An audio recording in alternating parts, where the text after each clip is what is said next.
Ave Maria, continuação dos vídeos aqui. Por exemplo, se não tivesse na Escritura, segundo Tessalonicenses 3,15, Paulo dando um ensinamento ali para guardar a tradição, tanto a pregação oral e carta escrita por nós apóstolos, então eu acreditaria na Reforma Protestante, pô, mas São Paulo deixa bem claro, pô.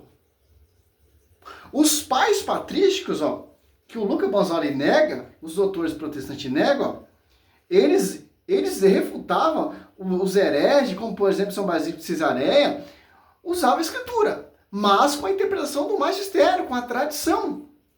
É só. Aqui, ó, tradição apostólica e Escritura tem o mesmo peso, ó, São Basílico. Olha só, São Basílico de Cesareia, ou Basílico Magno, defendeu a necessidade tanto na Escritura quanto a tradição apostólica, argumentando que ambas têm autoridade para a fé cristã. Ele não dotou uma perspectiva de pensar apenas a Escritura, só a Escritura, né? Mas sim uma visão integradora comum aos pais da igreja, onde a tradição viva interpreta a Bíblia e contém ensinamento não escrito, transmitido desde os apóstolos, etc. Olha só.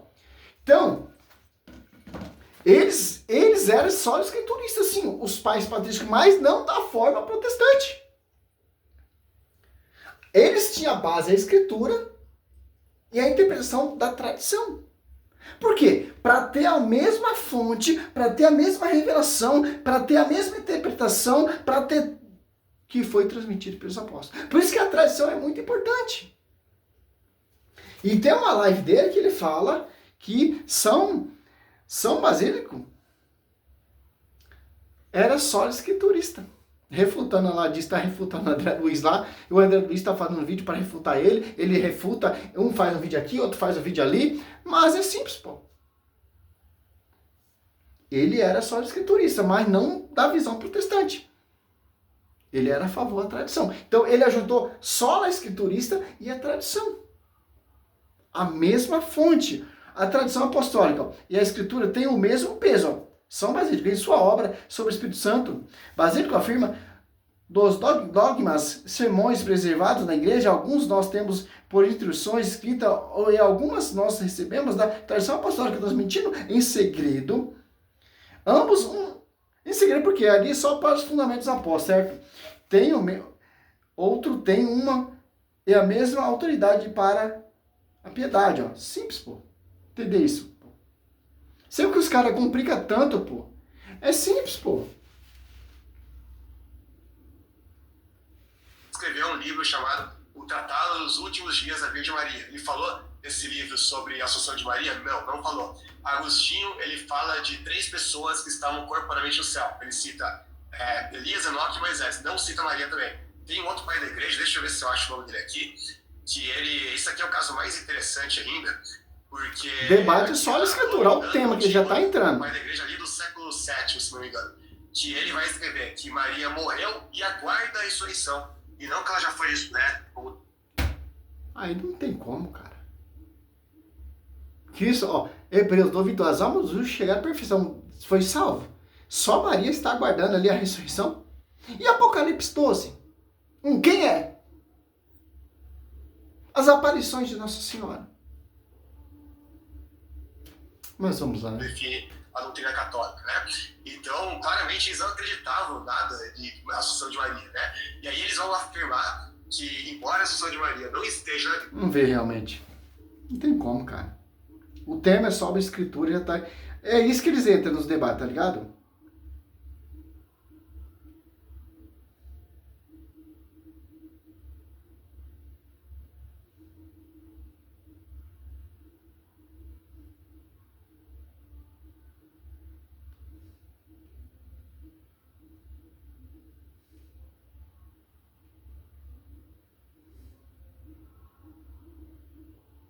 Tem como, cara. E os caras são só escrituristas. Diz que é, mas não sei não, pô. É só. A crença na Assunção de Maria... Vamos deixar a mulher falar que eu tô cansado, cara.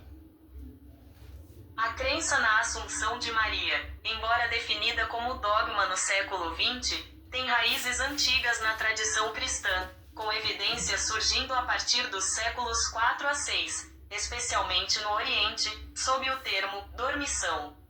Pais da Igreja e escritores cristãos antigos que abordaram o fim da vida terrena de Maria incluem São Efrem, São Epifânio, São João Damasceno e, posteriormente, autores do Ocidente. Principais pais da Igreja e autores que mencionaram ou apoiaram a crença. 1. São Efrem da Síria, mais 373, afirmava que o corpo virginal de Maria não sofreu corrupção após a morte. 2. São Epifânio de Salamina, mais 403, sugeriu que o fim de Maria foi prodigioso e que ela possuía o reino dos céus em corpo e alma. 3. São João Damasceno, 675 a 749, um dos mais firmes defensores da Assunção Corporal, proferiu homilias detalhando o transporte de Maria ao céu.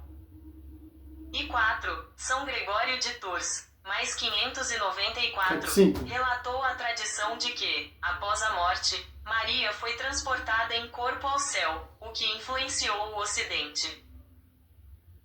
A tradição oriental, dormição, e ocidental, Assunção, convergiu na celebração de 15 de agosto, consolidada a partir do século VI em Jerusalém e Constantinopla, reforçando a crença de que Maria foi elevada em corpo e alma à glória celestial. E aí, o que você me diz, meu querido? Prova que você é mentiroso, pô. Prova que você é um perseguidor, realmente, é um Saulo mesmo, cara. Na Bíblia existe uma tradição oral fantasmagórica que ninguém nunca ouviu, ninguém tem como voltar no tempo para saber o que é que os apóstolos pregaram realmente, e a gente tem que confiar que eles pregaram. Tem como saber sim. Aqui, ó. Os apóstolos pegaram, foi isso aqui, a escritura. Porque a tradição ensina. São Mateus, quem pregou? São Marcos, quem pregou? São Lucas, quem pregou? Evangelho de São João, as cartas paulinas, são os apóstolos. Então, os apóstolos pregaram isso aqui que tá aqui, ó. Isso aqui. Tem muitas coisas, tal? Tem. Muitas pregação, muitos feitos. Tem, mas não estamos aqui. Tá na tradição. Tá no magistério. Tá na igreja viva. Simples.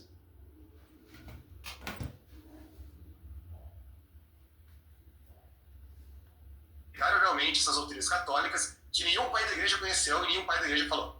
E depois foram definidas dogmaticamente. Se você não acreditar nisso, você herege. Citei 4 padres aqui, ó. Pai da igreja, que acreditavam na Assunção de Maria, na dormição, levada ao céu de corpo e alma. Ele está condenado de acordo com a visão da igreja católica, né? Então é uma questão bem complicada mesmo. Essas citações aí que ele fez, a tradição e tudo mais, a gente pode entrar no contexto de cada uma delas. Ó, esses aqui são os alunos do Lucas Mozolli. João, só para você ver os nomes dos caras. Bruno Lima diz que é o Pelé da apologeta. João Areopago, apologista, é um que o Lucas está patrocinando, né? JJ Andrade. E esse aqui debateu com o Diácono João Vitor. Tomou no couro que, pelo amor de Deus, pô. Tomou um couro de Bíblia, tomou um couro de tradição, tomou um couro de... que esse aqui, ó. Debateu com... Vamos, tio. Marivan Varderiel, ó. Isso aqui, ó. Debateu com o Diácono João Vitor. Pelo amor de Deus, não deu nem cheiro. Qual o significado de tradição? Agora, eu gostaria que você provasse que a tradição que Paulo cita nesses textos se refere especificamente à tradição oral romanista. Porque esse é o ponto da questão. Não adianta provar uma tradição no sentido abstrato, porque até a protestante acredita em tradição quando ela está em consonância com a escritura, e não quando ela contradiz a escritura. E para terminar... Tá ótimo aqui. Vamos ver. Terminar. Qual a pergunta que você fez ontem aqui? Ah, sim, você perguntou qual igreja protestante brasileira. Eu respondo depois que você responder qual facção romanista. Nenhuma igreja ele é. Ele é... Sei. Olha só. Uma coisa interessante. Eles vão usar aqui Atos Apóstolos para negar que Paulo citava a Escritura. Sim, Paulo citava a Escritura. Contexto, Velho Testamento. Porque o Novo Testamento não tinha formulado ainda. Paulo está pregando aqui oralmente. Atos aqui, ó. Atos 17, ó. 17. Eles vão ficar nessa tese aqui, cara, do 10 em diante, ó. 17, ó. Logo que fez noite, os irmãos enviaram Paulo e Silas para Bereia. Quando ali chegaram, entraram na sinagoga dos judeus. Este era mais nobres do que o de Tessalônica. Receberam a palavra com anseio, desejo. Indagaram todos os dias na Escritura se essas coisas eram de fato assim, ó. Quem quiser o quê? Eles tinham conhecimento da Escritura. Paulo pregando ali oral, porque não tinha o Novo Testamento. Paulo está pregando no Velho Testamento, porque Paulo está na sinagoga do quem? De judeus. Como diz Atos Apóstolos 17, ó, passaram por Anfípolis e Ampolônia e chegaram em Tessalônica, onde havia uma sinagoga de judeus. Ó. Se pregava o quê? Velho Testamento. Paulo está pregando para os judeus ali, Velho Testamentário, pregação oral, ou Septuaginta, se você preferir, que eles usavam, para convencer os judeus que esse Cristo que foi crucificado é o Verbo, Velho Testamentário. Certo?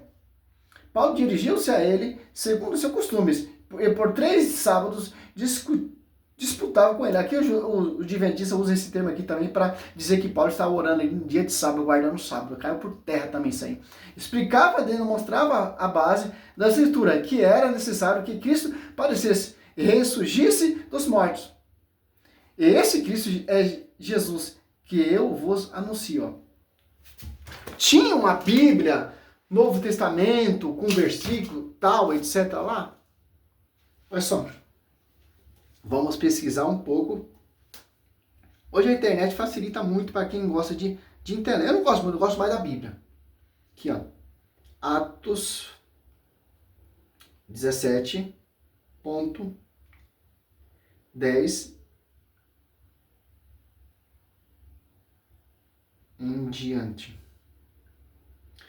Paulo está citando a Escritura oral. Olha só.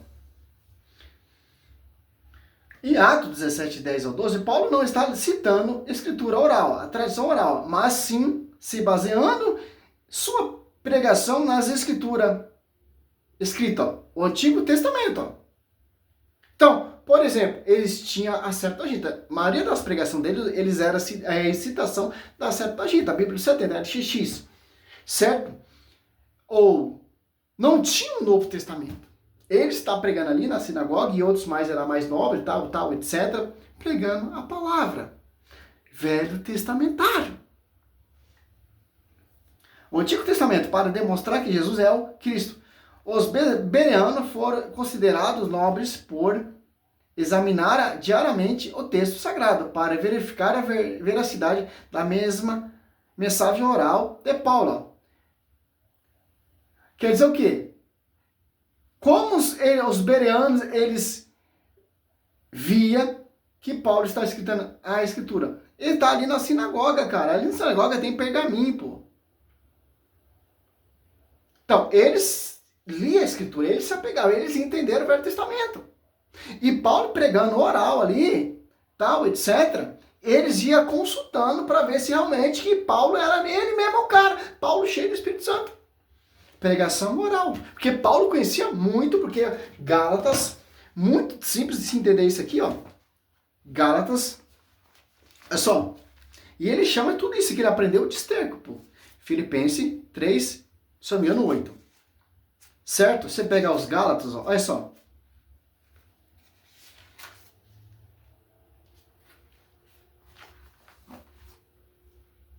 Gálatas 3. Certamente ouviste falar de como outrora eu vivia no judaísmo, com que excesso perseguia a igreja de Deus, ó, e assolava, ó. E já reconhece que ele perseguia a igreja. Avançava no judaísmo. Há muitos dos meus companheiros de idade avançada extremamente zeloso da tradição dos meus pais, ó. Tradição judaica. Tradição de meus pais. Então, São Paulo está citando ali a tradição do Velho Testamento. Prefigurações, pregação do Velho Testamento para converter as pessoas. E os bereanos e os judeus ali que ficou nervoso, tal, etc. Os bereanos foi mais nobres, porque consultava a pregação de São Paulo. É isso que nós católicos temos que consultar. A pregação dos caras é de acordo biblicamente, é de acordo com a tradição, é de acordo com o magistério, é de acordo com o ensinamento dos nossos pais patrísticos, ou é ensinamento protestante? Olha só. Aprende com os bereanos, vai consultar a tradição. O Lucas Banzó está citando falas de pai da igreja. Vamos ser igual aos bereanos, vamos pesquisar, vamos consultar. Está na escritura? Vamos ser igual aos bereanos, vamos pesquisar. Pedro é a pedra que fundou a igreja? Vamos pesquisar, vamos estudar, vamos ser igual aos bereanos. Simples entender isso. Salve Maria, sou servo missionário Roberto. É muito simples de entender, pô. Não tinha uma Bíblia específica ali. Era pergaminho, cara. Não tinha nem como os caras andar com pergaminho. Pregação pra lá, pra cá, pra lá, pra cá. Por quê? O que Paulo pregava? O que foi dar? A minha doutrina minha irmã, daquele que me viu, Gálatas 1, 11 e 12. Então, foi dado por São Paulo ali o Novo Testamento por revelação, cara. Os apóstolos teve a graça, a proeza de caminhar com Cristo, conhecer Cristo. Paulo não teve essa graça, cara. Paulo foi dado através de revelação. 2 Coríntios 11, 23. E o evangelho pregado por mim não tem nada de evangelho de Lucas Manzoli, de Rodrigo Mocelin, desses alunos de Lucas Manzoli. Não, cara. Revelação do alto. Simples entender isso, que a igreja é coluna, sustentáculo da verdade. Salve Maria, sou servo, senhora Roberto.